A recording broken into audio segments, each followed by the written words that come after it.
Hello friends, welcome back to my YouTube channel best advantage curious point. आज मैं आप लोगों के लिए एक नया टॉपिक लेकर आई हूँ जो बहुत महत्वपूर्ण है, वो है प्रजनन तंत्र। आज हम प्रजनन तंत्र के विषय में पढ़ेंगे। देखिए फ्रेंड्स, ये बहुत इंपॉर्टेंट चैप्टर होने वाला है।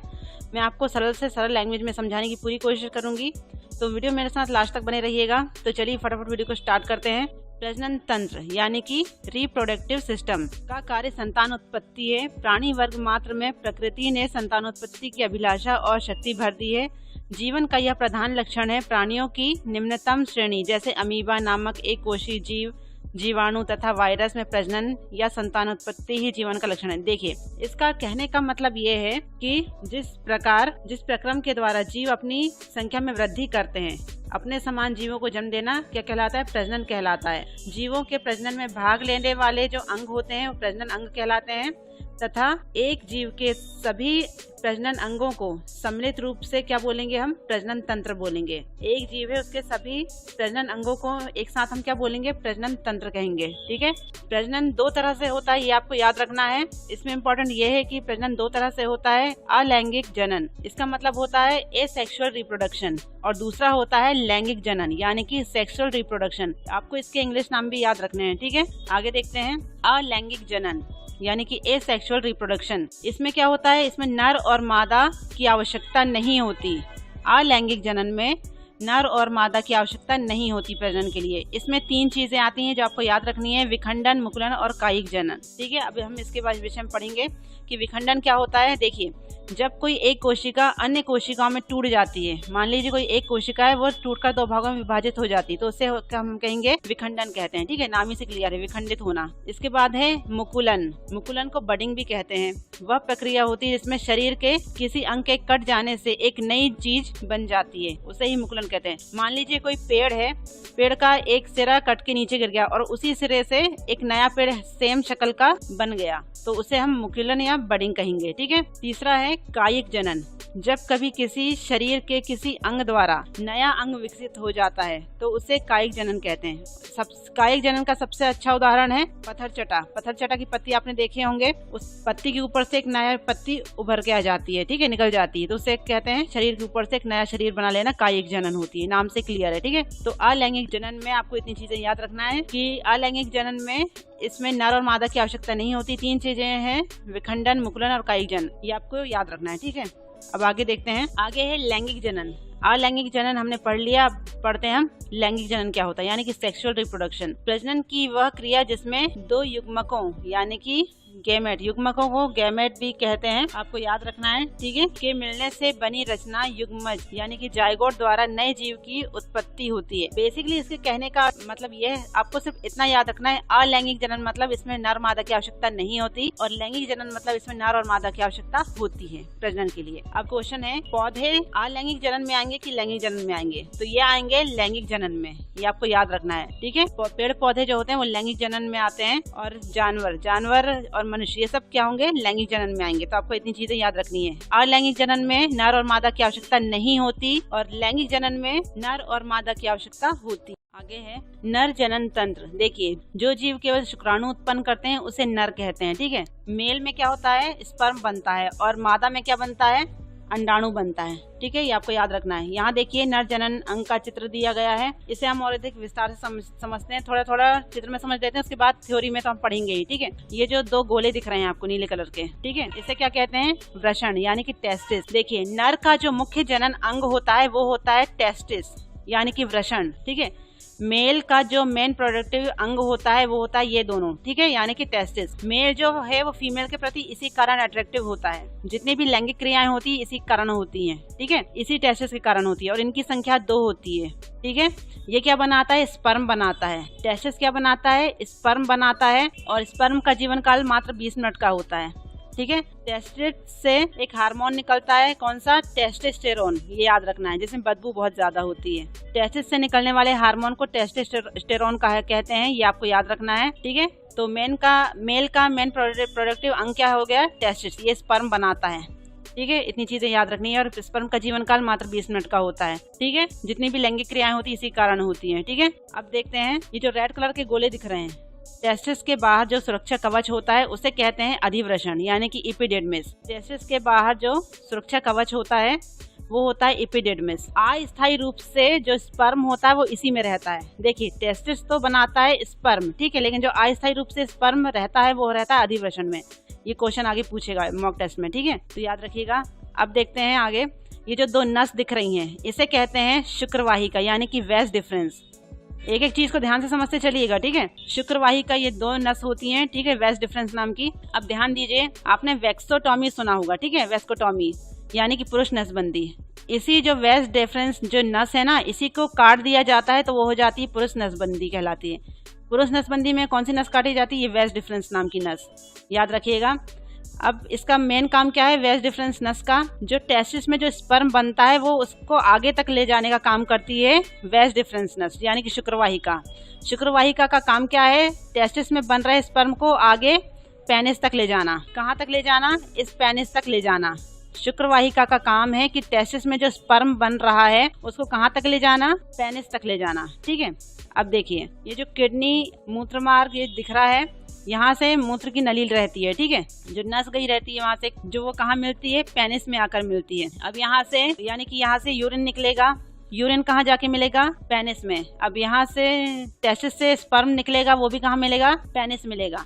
तो दोनों इकट्ठे आ जाएंगे तो दिक्कत हो जाएगी। तो इसके लिए यहाँ पर मेन दरवाजा दे दिया गया है, तो क्या क्या बोलते हैं? प्रोस्टेट ग्रंथि बोलते हैं, प्रोस्टेट ग्लैंड इसी को कहते हैं, ठीक है। ये क्या काम करता है? ये रोक के रखता है, किसको? स्पर्म को रोकने का काम करता है। अगर मूत्र निकल रहा है तो स्पर्म को रोके रहेगा और स्पर्म निकल रहा है तो मूत्र मार्ग को रोके रहेगा, ठीक है। ये मेन दरवाजे का काम करता है। तो समझ में आया आपके? टेस्टिस क्या करता है? स्पर्म बनाता है। स्पर्म का जीवन काल मात्र 20 मिनट का होता है। कम से कम एक बार में 7 ml स्पर्म जरूरी होता है, ठीक है। यही स्पर्म आगे चल के बच्चे को जन्म देता है, ठीक है। और स्पर्म को हमेशा ठंडा रहना पड़ता है। वैसे तो हमारे शरीर का तापमान कितना होता है? 37 डिग्री सेल्सियस, लेकिन इसे 30 डिग्री की आवश्यकता होती है। इसीलिए टेस्टिस जो होता है वो शरीर के बाहर होता है, ठीक है, ताकि टेम्परेचर कम हो सके, ठीक है। आई थिंक आपको ये समझ में आया होगा कि अधिवृषण क्या होता है, वृषण क्या होता है, शुक्रवाहिका क्या होती है, प्रोस्टेट ग्लैंड क्या काम करता है, शिशन क्या काम करता है। शिशन क्या करता है? स्पर्म को फिर बाहर निकाल देता है, ठीक है। आई थिंक आपको समझ में आया होगा। अब आगे देखते हैं क्या है। इसकी थ्योरी हम अभी विस्तार से पढ़ेंगे तो आपको और क्लियर हो जाएगा, ठीक है। चलिए आगे देखते हैं। वृषण, अभी हमने जो चित्र में देखा, वृषण को कहते हैं इंग्लिश में टेस्टिस। नर का मुख्य रिप्रोडक्टिव सिस्टम होता है। अगर क्वेश्चन आ जाए कि नर का यानी कि मेल का मुख्य रिप्रोडक्टिव सिस्टम क्या है, तो वो होता है टेस्टिस, ठीक है। वृषण नर जनन ग्रंथियां होती हैं जो अंडाकार होती है। नर का मुख्य जनन अंग होता है टेस्टिस। टेस्टिस मतलब वृषण, ठीक है। इसकी संख्या 2 होती है। टेस्टिस की संख्या 2 होती है। त्वचा की बनी एक थैली जैसी रचना में स्थित रहते हैं जो शरीर के बाहर लटकती है। ये टेस्टिस क्या होता है? शरीर के बाहर होता है, ठीक है। इसे वृषण कोश कहते हैं। टेस्टिस से निकलने वाला हार्मोन, टेस्टिस से जो हार्मोन निकलता है, ये इम्पोर्टेंट है, ये लाइन इम्पोर्टेंट है। कौन सी? इसकी संख्या 2 होती है, पहले तो ये है। और टेस्टिस से निकलने वाले हार्मोन टेस्टोस्टेरोन कहलाता है, ठीक है। ये 12 साल की उम्र में निकलना स्टार्ट हो जाता है। जो मेल रहते हैं उनमें 12 साल की उम्र में निकलना शुरू हो जाता है, ठीक है। इसी से द्वितीय गौण लक्षण दिखाई देने लगते हैं, जैसे दाढ़ी मूछ निकलना, आवाज भारी होना। मेल का मुख्य जो रिप्रोडक्टिव सिस्टम होता है वो होता है टेस्टिस, ठीक है, मेन ये होता है। और जो बाहरी चीजें जो होती हैं यानी कि द्वितीय गौण लक्षण, इसके अलावा जो द्वितीय गौण लक्षण है वो क्या होता है? जैसे कि दाढ़ी मूछ निकलना जब शुरुआत होती है, आवाज में भारीपन पैदा होना, ये द्वितीय गौण लक्षण है, ठीक है, जो लगभग 12 साल की उम्र से निकलना स्टार्ट हो जाती है। तो आपको ये वृषण याद रखना है। इसकी संख्या 2 होती है। इससे निकलने वाले हार्मोन को टेस्टोस्टेरोन कहते हैं, ठीक है। और द्वितीय गौण लक्षण कब दिखाई देते हैं? 12 साल की उम्र से निकलना स्टार्ट हो जाते हैं। द्वितीय गौण लक्षण में क्या आएगा? दाढ़ी मूछ निकलना, आवाज भारी होना, ये सब आता है, ठीक है। अब हम देखते हैं टेस्टिस की बात क्या है। स्पर्म यानी कि शुक्राणु, स्पर्म को शुक्राणु कहते हैं। वृषण की कोशिकाओं द्वारा नर युग्मक यानी कि शुक्राणुओं का निर्माण होता है। देखिए, स्पर्म का निर्माण कहाँ होता है? टेस्टिस में। देखिए, शुक्राणुओं का निर्माण कहाँ होता है? टेस्टिस में। और शुक्राणु की लंबाई 5 माइक्रोन होती है, ये आपको याद रखना है। शुक्राणुओं की संख्या 20 से लेकर 20 लाख तक होती है। स्पर्म का जीवन काल कितना होता है? 20 मिनट होता है, 20 मिनट से ज्यादा नहीं होता। स्पर्म का जो जीवन काल होता है वो मात्र 20 मिनट होता है। और स्पर्म कहाँ बनता है? टेस्टिस में बनता है। अभी जो हमने टेस्टिस पढ़े, ठीक है। एक बार में जो स्पर्म की संख्या होती है वो 7 ml होता है। 7 ml कम से कम 7 ml होना चाहिए, 7 ml से कम नहीं होना चाहिए। स्पर्म को हमेशा ठंडा रहना पड़ता है। देखिए हमारे शरीर का जो तापमान है वो लगभग 37 डिग्री सेल्सियस होता है और इसे चाहिए लगभग 30 डिग्री सेल्सियस से कम, ठीक है। इसलिए टेस्टिस शरीर के बाहर स्थित होता है, बाहर की ओर लटकता रहता है, ठीक है, ताकि टेम्परेचर कम हो सके। इसलिए जो यूरिन होता है वो गर्म रहता है, लेकिन ये जो स्पर्म होता है वो हमेशा ठंडा रहता है, ठीक है। शुक्राणु का आकार 3 भाग में विभाजित होता है। शुक्राणु का यानी कि स्पर्म 3 भागों में बटा होता है, सिर, गर्दन और पूंछ। सिर, गर्दन और पूंछ होती है। शुक्राणु का जो सिर का हिस्सा है हमेशा अंडाकार होता है। पुरुष की आनुवांशिक जानकारी यहीं से मौजूद रहती है, इसी एरिया में, ठीक है। और जो मध्य भाग होता है जिसे गर्दन कहते हैं, यह सबसे ताकतवर हिस्सा होता है। इस हिस्से में क्या होता है, माइटोकॉन्ड्रिया होता है। ये आपको याद रखना है, माइटोकॉन्ड्रिया जो तैरने में इसके मदद करता है, इसी की सहायता से वो आगे बढ़ पाता है, ठीक है। शुक्राणु का तीसरा हिस्सा मतलब पूंछ यानी कि टेल, जिसमें प्रोटीन होता है, जिससे वह अपने आप को कहाँ आगे की तरफ बढ़ा पाता है। ये देखिए चित्र में आपको दिखाई दे रहा होगा, ये होता है स्पर्म, ठीक है। अब आगे पढ़ेंगे हम। इसके बाद है अधिवृषण। देखिए आपको सिर्फ इम्पोर्टेंट चीज समझनी है। अधिवृषण को इंग्लिश में क्या कहते हैं, एपिडिडमिस कहते हैं। अधिवृषण क्या करता है, वृषण यानी कि टेस्टिस की सुरक्षा करता है, ठीक है। वृषण की सुरक्षा कौन करता है, अधिवृषण करता है। ये इतना समझ के चलिए, वृषण के पीछे स्थित होता है। यह एक 6 मीटर लंबी कुंडलित नलिका होती है, ठीक है। टेस्टिस की सुरक्षा कौन करता है, अधिवृषण यानी कि टेस्टिस को हिंदी में क्या बोलेंगे, वृषण। वृषण की सुरक्षा अधिवृषण करता है, ठीक है। आगे देखते हैं प्रोस्टेट ग्रंथि। देखिए प्रोस्टेट एक ग्रंथि है जो केवल पुरुषों में होती है। पुरुषों में कौन सी ग्रंथि होती है, प्रोस्टेट ग्रंथि होती है, ठीक है। इसको पॉरिश ग्रंथि के नाम से भी जानते हैं। यह एक अखरोट के आकार के बराबर होता है और यह मूत्राशय की ग्रीवा के नीचे मूत्राशय के निकास यानी कि मूत्र मार्ग के इर्द गिर्द मौजूद होता है। कहाँ होता है ये, पहले तो ये समझिए, अखरोट के आकार के बराबर होता है और ये मूत्राशय की ग्रीवा के नीचे मूत्राशय के निकास मार्ग यानी कि मूत्र मार्ग के जो इर्द गिर्द रहता है वो होता है प्रोस्टेट ग्रंथि, ठीक है। प्रोस्टेट एक दूधिया तरल पदार्थ बनाता है जो वीर्य का एक अंश होता है और शुक्राणुओं के लिए भोजन के रूप में काम करता है। यूरिन और स्पर्म जाने वाली नसें इससे जुड़ी रहती हैं। देखिए यूरिन और स्पर्म जाने वाली नस इससे जुड़ी रहती है, किससे, प्रोस्टेट ग्रंथि से, ठीक है। ये स्पर्म को रोक कर रखता है। कौन, प्रोस्टेट ग्रंथि का मेन काम क्या होता है, स्पर्म को रोक के रखना। अगर यूरिन जा रहा है तो स्पर्म को रोक के रखना, स्पर्म जा रहा है तो यूरिन को रोक कर रखना, ठीक है, ताकि यूरिन को निकलने में दिक्कत ना हो। यूरिन और स्पर्म को रोकने का काम करता है प्रोस्टेट ग्रंथि। आपको सिर्फ इतना याद रखना है कि प्रोस्टेट ग्रंथि को पौरुष ग्रंथि भी कहते हैं। ये केवल पुरुषों में होती है, ठीक है। इसकी पहचान क्या है, ये सिर्फ पुरुषों में होती है और इसका मेन काम क्या है, यूरिन और स्पर्म को रोकने का काम है इसका। अगर यूरिन जा रहा है तो ये स्पर्म को रोक के रखेगा और स्पर्म जा रहा है तो ये यूरिन को रोक के रखेगा, दोनों को एक साथ नहीं निकलने देगा, ठीक है। यूरिन और स्पर्म जाने वाली नसें इससे जुड़ी रहती है, किससे जुड़ी रहती है, प्रोस्टेट ग्रंथि से, ठीक है, जैसा अभी हमने चित्र में डायग्राम में समझा थे, ठीक है। आगे देखते हैं शुक्रवाहिका, इसे वेस डिफरेंस कहते हैं। यह एक पतली नलिका होती है। स्पर्म को आगे ले जाने का काम कौन करता है, वेस डिफरेंस करता है। स्पर्म जो होता है, स्पर्म कहाँ बनता है, टेस्टिस में बनता है। मेल का मेन रिप्रोडक्टिव अंग कौन सा होता है, टेस्टिस होता है, ठीक है। और स्पर्म को आगे ले जाने का काम कौन करता है, वेस डिफरेंस करता है। इसमें एक नस निकली रहती है जो जुड़ी रहती है पेनिस से, जैसा भी हमने चित्र में समझा। जब कभी इस वेस को काट दिया जाता है, देखिए वेस डिफरेंस नाम की एक नस रहती है जो पेनिस से जुड़ी रहती है। इसका काम क्या है, वेस डिफरेंस का, ये स्पर्म को आगे ले जाने का काम करती है। अगर यही नस हम काट देते हैं तो वो कहलाता है वेस्कोटॉमी यानी कि पुरुष नसबंदी, ठीक है। पुरुष नसबंदी में इसी नस को काट दिया जाता है, इतना याद रखिए। वेस डिफरेंस नाम से क्लियर है, वेस नस काट दिया जाता है तो वेस से है वेस्कोटॉमी, ठीक है। आगे देखते हैं शिश्न यानी कि पेनिस। पेनिस का काम यही होता है कि वो स्पर्म को, जो स्पर्म बनता है ना टेस्टिस में, स्पर्म कहाँ बनता है, टेस्टिस में बनता है, और स्पर्म को आगे ले जाने का काम कौन करता है, वेस डिफरेंस क्या करता है। अब वेस डिफरेंस ने स्पर्म को शिश्न तक भेज दिया, ठीक है। पेनिस का काम क्या होता है कि वो स्पर्म को मादा के अंदर पहुंचा सके। ये मेन रिप्रोडक्टिव सिस्टम नहीं है। अधिकांश लोग का कहना ये रहता है कि शिशन मेन रिप्रोडक्टिव सिस्टम है, लेकिन नहीं, मेल का मेन रिप्रोडक्टिव सिस्टम टेस्टिस होता है, शिशन नहीं होता, ठीक है। आगे देखते हैं क्या है। नर का तो हो चुका है, अब देखिए मादा जनन तंत्र। जिन जीवों से केवल अंडाणु की उत्पत्ति होती है उसे मादा कहते हैं। नर क्या करते थे, स्पर्म बनता था उनमें, और मादा में क्या बनता है, अंडाणु बनता है। ये चित्र देखिएगा, मादा प्रजनन तंत्र थोड़ा थोड़ा समझ लेते हैं, इसके बाद थ्योरी पढ़ेंगे। योनि, गर्भाशय ग्रीवा, गर्भाशय के जस्ट नीचे क्या होती है, गर्भाशय ग्रीवा होती है। ये जो 2 बीजांड कोष लिखे हुए दिख रहे हैं, एरो बना हुआ है, देखिए वो होता है ओवरी। मादा का मेन प्रोडक्टिव सिस्टम होती है ओवरी। नर का क्या था, मेल का क्या था, टेस्टिस। ठीक है, वो भी 2 थे और ये भी 2 हैं। कुछ चीजें मेल खाती हैं। देखिए, नर क्या करते हैं, उनमें स्पर्म बनता है, मादा में अंडाणु बनता है। ठीक है, मेल में क्या था, 2 टेस्टिस थे, इसमें 2 ओवरी हैं। ठीक है, अब देखिए टॉप में देखिए उधर दिया हुआ है बीजांड वाहिनी यानी कि फेलोपियन ट्यूब। ठीक है, निषेचन की जो क्रिया होती है वो इसी फेलोपियन ट्यूब में होती है। ठीक है, निषेचन की जो क्रिया होती है कहाँ होती है, इसी फेलोपियन ट्यूब में होती है। देखिए ऊपर देखिए जो डॉट डॉट दिए होंगे वो मतलब विकसित हो रहे हैं। ठीक है, अभी विकसित नहीं हुआ, अभी अंडे हैं ये। अब देखिए यहाँ से स्पर्म जाएगा, पुरुष का जो स्पर्म है वो योनि द्वार से कहाँ जाएगा, गर्भाशय में जाके टूटता है। याद रखिएगा, पुरुष का जो स्पर्म होता है ना, जिसे शुक्राणु कहते हैं, वो कहाँ जाके टूटता है, गर्भाशय में जाके टूटता है। अब स्पर्म जाएगा तो अंडे कहाँ बन रहे हैं, इधर देखिए आपके दाहिने हाथ की ओर जो ऊपर काले डॉट दिख रहे हैं वहां पर बन रहे हैं ओवम, है ना। ओवरी क्या बनाता है, ओवम बनाता है, ये ओवम बनेगा। ठीक है, उसके बाद स्पर्म जाएगा तो कहाँ, गर्भाशय में टूटेगा। टूटेगा तो ये अलग अलग दिशा में जाएगा, इधर भी जाएगा, सामने भी जाएगा और इस तरफ भी जाएगा। तो जहाँ ओवम है वहां जाएगा तो निषेचन हो जाएगा, लेकिन ये देखिए 2 जो अलग डायरेक्शन में जा रहे हैं वहां तो कुछ नहीं हो रहा है। इधर जाएगा तो वहीं खत्म हो जाएगा। ठीक है, और लाखों की तादाद में स्पर्म निकलते हैं, 20 से 20 लाख तक की इनकी संख्या होती है स्पर्म की, लेकिन जरूरत सिर्फ एक की होती है।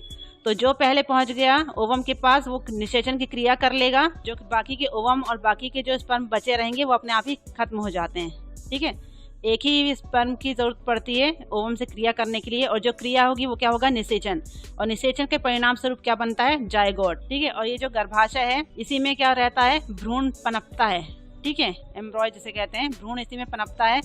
और जो भ्रूण होता है वो पोषक तत्व कहाँ से लेता है, अपनी माता के शरीर से, गर्भनाल के द्वारा जुड़े रहता है, उसी से उसे पोषण मिलता है। ठीक है, इतनी चीजें आपको याद रखनी है। नर के शुक्राणु और मादा के अंडाणु मिलकर क्या बनाते हैं, निषेचन क्रिया होती है उनमें। ठीक है, और निषेचन क्रिया का परिणाम क्या निकलता है, जायगोट। और ये प्रक्रिया काय में होती है, फेलोपियन ट्यूब में। अब एक बात ध्यान देने वाली है, ध्यान से समझिएगा। पुरुष में एक नस थी वेस डिफरेंस, उसको काट दिया जाता था तो वो क्या करता था, वेस्कोटॉमी कहलाता था, यानी कि पुरुष नसबंदी। उसी प्रकार महिला में जो फेलोपियन ट्यूब है उसे काट दिया जाता है तो वो होता है ट्यूबेक्टोमी। ट्यूब है ना, ये महिला में जो एक ट्यूब होती है फेलोपियन ट्यूब, उसे काट दिया जाता है तो वो कहलाती है ट्यूबेक्टोमी। ठीक है, ये बहुत इंपॉर्टेंट है, याद रखिएगा। तो यूट्रस में स्पर्म टूटता है, ये आपको याद रखना है। और इनकी संख्या कितनी होती है, स्पर्म की संख्या कितनी होती है, 20 से 20 लाख। लेकिन ओवम से निषेचन करने के लिए एक स्पर्म काफी होता है और बाकी अपने आप खत्म हो जाते हैं। निषेचन क्रिया चालू है और वो अपने आप खत्म हो जाते हैं। ठीक है, इसमें आपको एक चीज और बता देते हैं। देखिए, महिलाओं का मेन प्रोडक्टिव सिस्टम ओवरी होता है, ये भी 2 होती हैं। मेन का मेन प्रोडक्टिव सिस्टम होता है टेस्टिस, ये भी 2 होती हैं। ठीक है, अब देखिए स्पर्म और ओवम मिलके क्या हो जाता है, इनमें ये निषेचन करेंगे तो फिर इनमें फर्टिलाइजेशन हो जाता है, निषेचन क्रिया चालू हो जाती है। ये कहाँ होती है, फेलोपियन ट्यूब में होती है। यहाँ से क्वेश्चन बन सकता है। ठीक है, क्वेश्चन कई अभी आपको जो मॉक टेस्ट में देखने को मिलेंगे, बहुत सारे देखने को मिलेंगे इसी से रिलेटेड। ठीक है, तो आपको पता होना चाहिए कि फेलोपियन ट्यूब क्या है, जायगोट मतलब युग्मनज किसे कहते हैं, जायगोट को युग्मनज कहते हैं। ठीक है, और स्पर्म कहाँ जाके टूटता है, तो यह सब आपको पता होना चाहिए, ना सिर्फ महिला सुपरवाइजर के एग्जाम के लिए, बाकी आप जो भी एग्जाम देंगे उसके हिसाब से बहुत यूजफुल है। तो ये थोड़ा सा चित्र मैंने डिफाइन किया है, आगे हम और भी ज्यादा थ्योरी में पढ़ेंगे। ठीक है, तो चलिए अब आगे देखते हैं। अंडाशय, अंडाशय को बोलते हैं ओवरी, बहुत इंपॉर्टेंट है। मादा में 2 ओवरी होती है, जैसे कि मेल में हमने क्या पढ़ा, 2 टेस्टिस होते हैं, वैसे ही मादा में 2 ओवरी होती है। ठीक है, प्रत्येक अंडाशय एक अंडाकार रचना होती है। अंडाशय के भीतर अंडाणुओं का अंडजनन द्वारा निर्माण होता है। देखिए, अंडाशय का बाहरी स्तर एपिथीलियम का बना होता है, जिसे जनन एपिथीलियन कहते हैं। अंडाशय का आंतरिक भाग तंतुओं एवं संयोजी ऊतकों का बना होता है, जिसे स्टोमा कहते हैं। अंडाशय यानी ओवरी का देखिए मेन काम क्या है, अंडाशय यानी कि ओवरी, हम जो ओवरी पढ़ रहे हैं ये मादा में 2 होती है। जैसे नरों में 2 टेस्टिस होते हैं, वैसे ही मादा में 2 ओवरी होती है। ठीक है, ये आपको याद रखना है। ठीक है, अंडाशय यानी कि ओवरी का काम क्या होता है, अंडाणु पैदा करना होता है, अंडाणु बनाना। ठीक है, यानी ओवरी किसे बनाता है, ओवम को बनाता है। अंडाणु मतलब ओवम, ठीक है, मतलब अंडा बनाता है। ओवरी का मुख्य काम क्या होता है, अंडाणु पैदा करना, यानी ओवरी किसे बनाता है, ओवम को बनाता है। ओवम मतलब होता है अंडा। ठीक है, पक्षियों में एक ही ओवरी होती है, ये भी याद रखना है। 2 ओवरी एक साथ कभी काम नहीं करती, किसी महीने ये इस तरह की ओवरी काम करेगी, किसी महीने उस तरफ की ओवरी काम करती है, एक साथ कभी काम नहीं करती। ठीक है, मिलकर अलग अलग काम करती है। ठीक है, तो ये ओवरी हो गया है, ओवरी समझ गए होंगे आप। अब आगे देखते हैं अंडवाहिनियां, इसे फैलोपियन ट्यूब कहते हैं। फैलोपियन नलिका की संख्या भी 2 होती है, जो गर्भाशय के ऊपरी भाग में दोनों बगल लगी होती है। ठीक है, जो काम नर में यानी कि मेल में वेस डिफरेंस नस कर रही थी ना, वही काम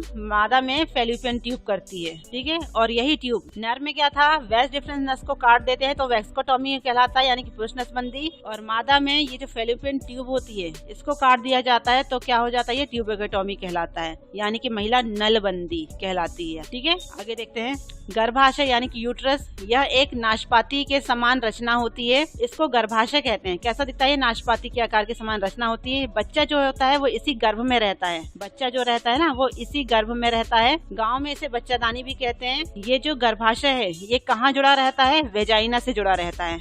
ठीक है, गर्भाशय वेजाइना से जुड़ा रहता है। गर्भाशय के नीचे क्या होती है, गर्भाशय ग्रीवा होती है। ठीक है, इतनी चीज याद रखनी है। आगे देखते हैं योनि यानी कि वेजाइना, एक नली के समान रचना होती है। यह लगभग 7.5 सेंटीमीटर लंबी होती है, योनि मार्ग। ठीक है, यह बाहर के तल से गर्भाशय तक फैली रहती है। योनि के शरीर के बाहर खुलने वाले छिद्र को योनि द्वार कहते हैं, यानी कि दीवार में वॉल्वरीथल ग्रंथियां पाई जाती हैं, जिससे एक चिपचिपा द्रव निकलता है। योनि से एक चिपचिपा द्रव निकलता है। योनि का केवल इतना काम है, जैसे मेल में क्या था, शिशन का सिर्फ इतना काम था कि स्पर्म को महिला के योनि में पहुंचाना, ठीक, गर्भाशय में पहुंचाना। वैसे इसका क्या काम है, स्पर्म को रिसीव करना। ठीक है, कि ये स्पर्म को गर्भाशय तक पहुंचने में मदद करता है। योनि का काम क्या है, सिर्फ स्पर्म को गर्भाशय में पहुंचाने का काम करती है। ठीक है, इतना याद रखना है आपको। वो सेंडर हो गया और ये रिसीवर हो गया, ये समझ सकते हैं आप। ठीक है, इसके बाद देखते हैं निषेचन यानी कि फर्टिलाइजेशन। जंतुओं में देखिए बेसिकली आपको इतना समझना है कि मादा के अंडाणु, मादा में क्या होता है अंडाणु, और नर में होता है शुक्राणु, मिलकर एक क्रिया करते हैं। ठीक है, निषेचन की क्रिया कहाँ होती है, फैलोपियन ट्यूब। सबसे पहले ये समझिए कि निषेचन की जो क्रिया होती है वो होती है फैलोपियन ट्यूब में होती है। ठीक है, शुक्राणु, नर के शुक्राणु और मादा के अंडाणु दोनों मिलकर क्रिया करते हैं। ये क्रिया क्या कहलाती है, निषेचन कहलाती है। और ये क्रिया कहाँ होती है, फैलोपियन ट्यूब में होती है। आपको इतना याद रखना है। ठीक है, ये क्रिया कहाँ होती है, फैलोपियन ट्यूब में। निषेचन क्रिया कहाँ होती है, फैलोपियन ट्यूब में होती है। मादा के अंडाणु और नर के शुक्राणु मिलकर क्रिया करते हैं, जिसे फर्टिलाइजेशन यानी निषेचन कहते हैं। और ये क्रिया कहाँ होती है, फैलोपियन ट्यूब में होती है। ठीक है, जैसा कि अभी हमने चित्र में समझा। अब आगे देखते हैं, याद रखने योग्य पॉइंट्स देख लेते हैं क्या क्या है, कि याद रखने योग्य पॉइंट क्या क्या है, इसमें समझ लेते हैं हम। एस्ट्रोजन, ये क्या होता है, ये महिलाओं में सेकेंडरी सेक्सुअल चीजों को बढ़ाता है। एस्ट्रोजन क्या होता है, ये महिलाओं में सेकेंडरी सेक्सुअल चीजों को बढ़ाता है। ठीक है, इसे गौण लैंगिक लक्षण कहते हैं, यानी कि सेकेंडरी सेक्सुअल कैरेक्टर कहते हैं। महिलाओं में सेकेंडरी सेक्सुअल कैरेक्टर को बढ़ाता है एस्ट्रोजन। जैसे कि सेकेंडरी सेक्सुअल क्या है, देखिए महिलाओं का जो मेन रिप्रोडक्टिव सिस्टम है वो होता है ओवरी, और मेल का रिप्रोडक्टिव सिस्टम क्या होता है, टेस्टिस। ये आपको याद रखना है, इससे क्वेश्चन आ सकता है। ठीक है, महिलाओं का सेकेंडरी सेक्सुअल कैरेक्टर क्या हो गया, स्तनों का विकास, आवाज पतली होना। ठीक है, वो हो गया। और मेल का सेक्सुअली कैरेक्टर क्या हो गया, सेकेंडरी सेक्सुअल कैरेक्टर क्या हो गया, मेल का दाढ़ी मूछ निकलना, आवाज भारी होना, ये मेल का हो गया। और फीमेल का स्तन में वृद्धि होना और आवाज पतली होना। ठीक है, इसके बाद देखते हैं प्रोजेस्टेरोन। देखिए प्रोजेस्टेरोन क्या होता है, ये प्रोटेक्शन देता है। किसे देता है प्रोटेक्शन, भ्रूण को प्रोटेक्शन देने का काम करता है प्रोजेस्टेरोन। ठीक है, आयरन और जिंक का डोज दिया जाता है। बेसिकली आपको सिर्फ इतना याद रखना है कि प्रोजेस्टेरोन क्या करता है, ये भ्रूण को प्रोटेक्शन देने का काम करता है। ठीक है, रिलैक्सिन क्या होता है, नाम से ही क्लियर है, रिलैक्स देना, यानी कि देखिए नॉर्मल डिलीवरी हो जाए इसके लिए रिलैक्सिन काम करता है। ठीक है, रिलैक्स करने के लिए। अधिकतर क्या होता है, सीजर से डिलीवरी हो जाती है महिलाओं की, तो इसके लिए क्या होता है, इसलिए कहा जाता है कि जब गर्भवती स्त्री हो तो उसे काम करना चाहिए, हर समय आराम करते नहीं रहना चाहिए। इससे क्या होता है, हाथ पैर चलते फिरते रहते हैं तो डिलीवरी में दिक्कत नहीं होती। और अगर आप उसे जाम करके रखोगे तो बहुत दिक्कत होती है। सीधे डॉक्टर क्या कर देता है, सीजर से करने की, ऑपरेशन करने की सलाह दे देता है।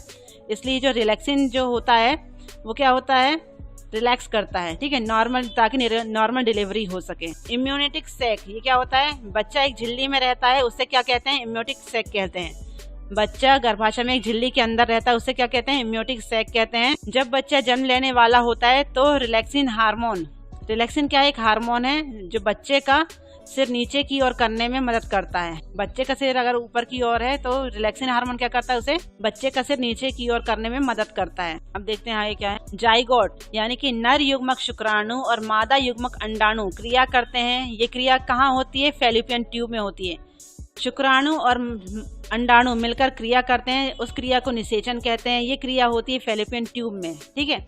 इस निषेचन के बाद यानी कि परिणाम स्वरूप क्या होता है? युग्मनज, यानी कि युग्मनज को इंग्लिश में जाइगोट कहते हैं, इसका निर्माण होता है। क्या समझे आप लोगों ने?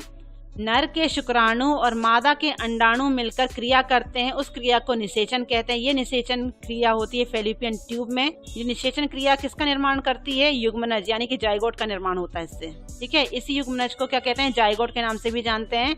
स्पर्म और ओवम मिलते हैं तो जाइगोट कहते हैं उसे, ठीक है। स्पर्म और ओवम मिलते हैं तो जाइगोट कहते हैं। ओवरी क्या करती है?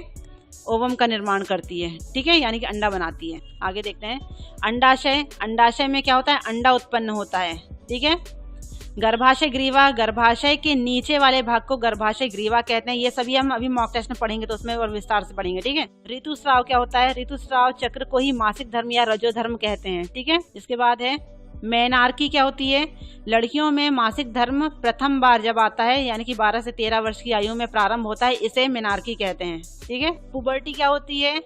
मनुष्य के जीवन काल में जब उसमें जनन क्षमता आरंभ होती है वह समय पुबर्टी कहलाती है। मतलब कि जैसे अभी हमने क्या पढ़ा? सेकेंडरी सेक्सुअल कैरेक्टर, जब मेल में और फीमेल में जब ये क्षमता आ जाती है, जब उन्हें लगने लगता है, जब मेल को लगने लगता है कि उसे एक लड़की की जरूरत पड़ने लगी है, उसे आभास होने लगता है जैसे महिला को लगने लगता है, ठीक है, तो वो अवस्था क्या कहलाती है? वो समय क्या कहलाता है? पुबर्टी कहलाती है। इसके लक्षण क्या है? मनुष्य में दाढ़ी मूंछ का विकसित होना, महिलाओं के स्तन में वृद्धि, ठीक है, ये होता है। मतलब कहने का मतलब ये है कि जब उसमें जीवन काल में, मनुष्य के जीवन काल में जब उसमें जनन क्षमता आरंभ होने वाली रहती है, ठीक है, होती है, तो वो समय क्या कहलाता है? पुबर्टी कहलाती है। क्लियर है? आगे देखते हैं हिस्टेरोटॉमी। ये एक नाम है, आपको याद रखना है। इसमें क्या होता है? महिलाओं में ओवरी, यूट्रस और फैलोपियन ट्यूब ये सब काट कर बाहर निकाल दिया जाता है, तो उसे हिस्टेरोटॉमी कहते हैं, ठीक है। और ट्यूबेक्टॉमी क्या होती है? वेसेक्टॉमी क्या होती है? ये आप जानते होंगे, अभी मैंने बताया। वेसेक्टॉमी क्या होती है? देखिए, वेस्ट डिफरेंस नाम की जो नस रहती है पुरुषों में, उसे काट दिया जाता है तो वो हो जाएगी वेसेक्टॉमी, इसी से उसका नाम वेसेक्टॉमी पड़ गया, ठीक है। और महिलाओं में जो फैलोपियन ट्यूब होती है उसको काट के निकाल दिया जाता है तो उसे कहते हैं ट्यूबेक्टॉमी। और ये हिस्टेरोटॉमी क्या होती है? इसमें महिलाओं के ओवरी, यूट्रस, फैलोपियन ट्यूब सब काट के निकाल दिया जाता है तो उसे कहते हैं हिस्टेरोटॉमी। ये कुछ नाम आपको याद रखने हैं, ठीक है। अब देखते हैं हम क्वेश्चन आंसर यानी कि मॉक टेस्ट। गतिशील जीवाणु कोशिका को क्या कहते हैं? गतिशील जीवाणु कोशिका को क्या कहते हैं? ऑप्शन देख लीजिए, मादा युग्मक, नर युग्मक, युग्मक या आइसोगेमेट। तो इसका राइट आंसर क्या हो जाएगा? नर युग्मक। देखिए, गतिशील जीवाणु कोशिका को क्या कहते हैं? नर युग्मक। इसी की जगह अगर नेक्स्ट क्वेश्चन देखा जाए, अगतिशील जीवाणु कोशिका को क्या कहेंगे? जब गतिशील जीवाणु कोशिका को नर युग्मक कहते हैं तो अगतिशील जीवाणु कोशिका को क्या कहेंगे? जाहिर सी बात है, मादा युग्मक कहेंगे, ठीक है। गतिशील जीवाणु कोशिका को नर युग्मक कहते हैं तो अगतिशील जीवाणु कोशिका को मादा युग्मक कहेंगे। आगे देखते हैं, मानव नरों में मूत्र और नरों के लिए एक ही मार्ग होता है जिसे क्या कहते हैं? मूत्रवाहिनी, मूत्रवाहिका, मूत्रमार्ग या शुक्रवाहिका। इसका आंसर हो जाएगा मूत्रमार्ग। देखिए, इस मूत्रमार्ग के द्वारा शरीर से हानिकारक पदार्थ बाहर निकल पाते हैं, ठीक है।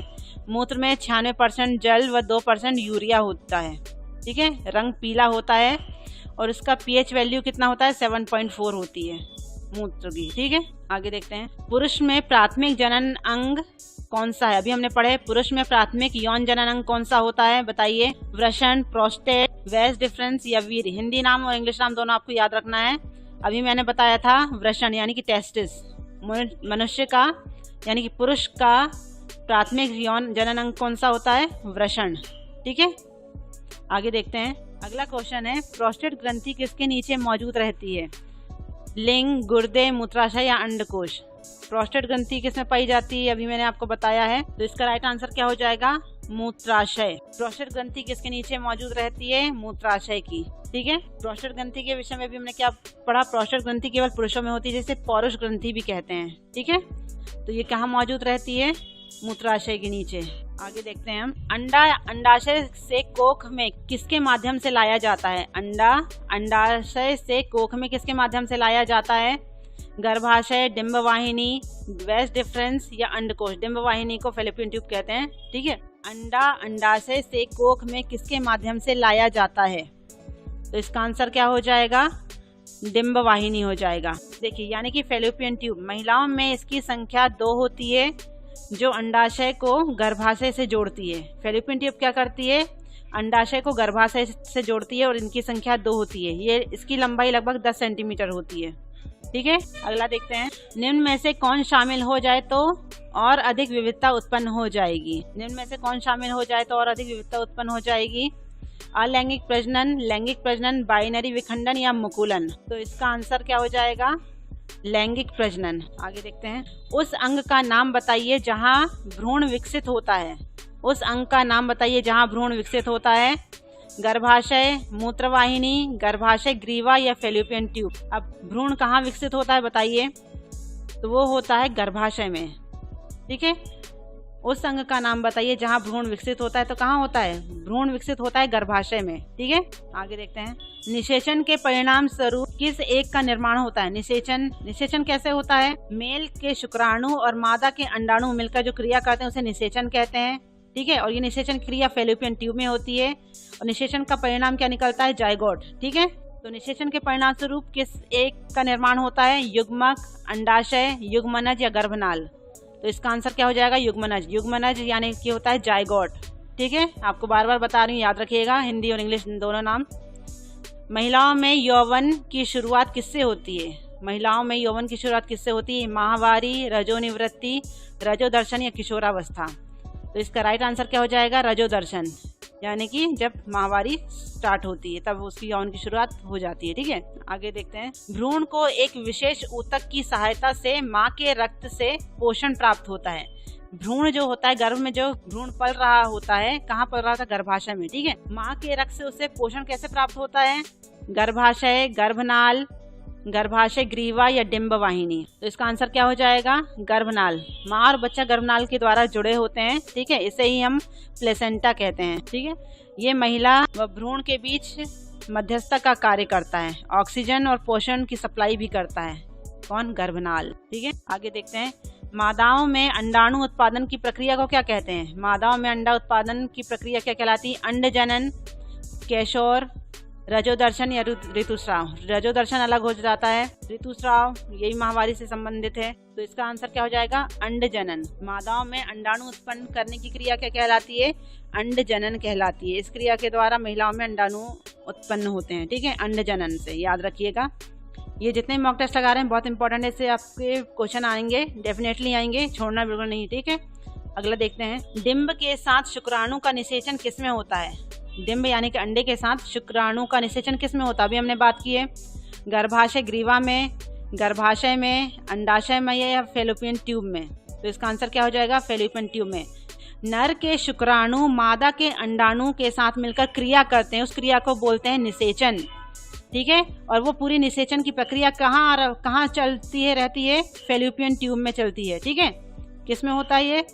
अंडे तथा शुक्राणु का निषेचन किस में होता है? फैलोपियन ट्यूब में होता है, और उस निषेचन का परिणाम क्या निकलता है? जायगोट यानी कि युग्मनज। ठीक है, गर्भ निरोधक गोलियों में क्या शामिल होता है? केवल एस्ट्रोजन, केवल प्रोजेस्टेरोन और एस्ट्रोजन का गौण मिश्रण, या ना प्रोजेस्टेरोन ना एस्ट्रोजन। तो इसका राइट आंसर क्या हो जाएगा? गर्भ निरोधक गोलियों में क्या शामिल होता है? प्रोजेस्टेरोन और एस्ट्रोजन का गौण मिश्रण। ठीक है, ये शामिल होता है। इन गोलियों को खाकर महिलाएं गर्भ धारण करने से बच सकती हैं। परिवार नियोजन के लिए भी इन गोलियों को यूज किया जाता है। ठीक है, आगे देखते हैं। शुक्राणु अस्थायी रूप से किस में रखे जाते हैं? देखिए, शुक्राणुओं का निर्माण टेस्टिस में होता है, लेकिन वो अस्थायी रूप से किस में रखे जाते हैं? शुक्रवाहिका, वास डिफरेंस, अधिवृषण या मूत्राशय। तो शुक्राणु अस्थायी रूप से अधिवृषण में रखे जाते हैं। अगला देखते हैं। इनमें से कौन सा मनुष्यों में अंग इनमें से कौन सा मनुष्यों में पुरुष अंग का एक हिस्सा है? अंडाशय, गर्भाशय, गर्भनाल या शुक्रवाहिका? अंडाशय महिलाओं में होता है, गर्भाशय भी महिलाओं में होता है, गर्भनाल भी महिलाओं में होता है। तो इसका राइट आंसर क्या हो जाएगा? शुक्रवाहिका, यानी शुक्राणु उत्पन्न होते हैं। ठीक है, शुक्रवाहिका मनुष्य में पुरुषों का एक हिस्सा है अंग का। ठीक है, शुक्रवाहिका क्या होता है? मनुष्य के शरीर में का एक प्रमुख हिस्सा होता है। ये महिलाओं का नहीं है। महिलाओं में क्या है? अंडाशय होता है, गर्भाशय होता है और गर्भनाल होता है। ठीक है, आई थिंक आपको समझ में आया होगा। आगे देखते हैं, मादा रोगाणु कोशिकाएं या अंडे किसमें निर्मित होते हैं? अंडाशय, गर्भाशय, योनि या गर्भाशय ग्रीवा? मादा रोगाणु कोशिकाएं या अंडे किसमें निर्मित होते हैं? ये होते हैं अंडाशय में। आगे देखते हैं, भ्रूण के लिए भोजन संग्रहित करने वाली जनन कोशिकाओं को क्या कहते हैं? भ्रूण के लिए भोजन संग्रहित करने वाली जनन कोशिकाओं को क्या कहेंगे? समयुग्मक, नर युग्मक, मादा युग्मक या जुगेमेट? तो इसका आंसर क्या हो जाएगा? मादा युग्मक।